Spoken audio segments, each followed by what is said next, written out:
لە دوای ڕۆژی کاری ئەنجومەنی سینات پێش دەستپێکردنی پشووی هاوین پرۆژە یاسایی سەپاندنی سزای زیاتر بەسەر رووسیا کە ئامانجی فشارخستنە سەر مۆسکۆیە بۆ کۆتایهێنان بە جەنگ لە ئوکرانیا پەسەند کرا.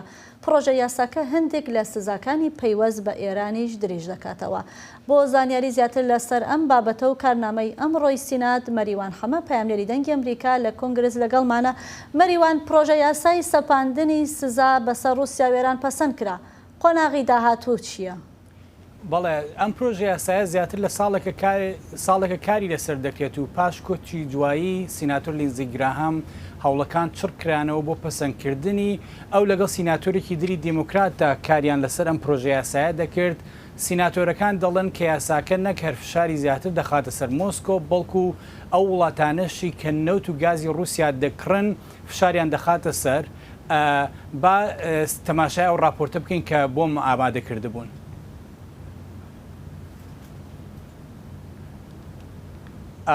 بەڵێ دیارە دەنگی راپۆرتەکە نییە، بەڵام بۆی باسیەوە بکەم ئەنجومەنی سینات بە زۆرینەیەکی بەرچاو ئەمڕۆ بە 86 دەنگ بەرامبەر بە 11 دەنگ ئەو پرۆژە یاسایی پەسەند کرد و سزایی زیاتر بەسەر رووسیا و هەروەها بەسەر ئێرانیشدا دەسەپێنێ.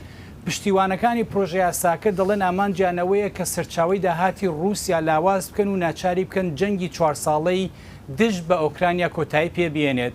پرۆژە یاسایەکە ژمارەیەک سزای دژ بە کردی نەوت و گازی ئێرانیش بۆ ماوەی 5 ساڵ تازە دەکاتەوە یا درێژ دەکاتەوە.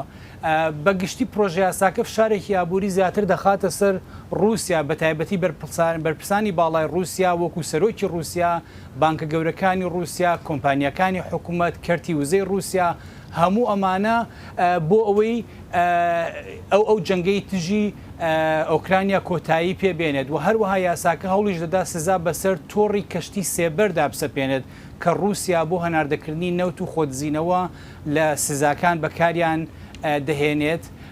هەفتەی پێشوو سەرۆکی ئۆکرانیا لێرە بووە دەستخۆشی لە سیناتۆرەکان کرد بۆ ئەم هەوڵەیان.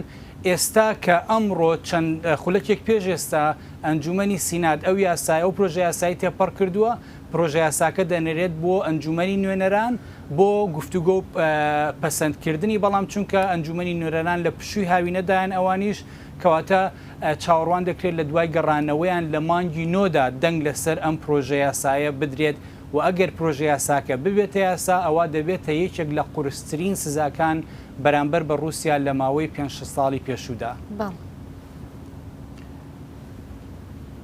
باشە مەریوان هەمە پەیامنێرێ مە لە کۆنگرێسە ئەمریکی گەلێک سپاس بۆ بەشداریاتە.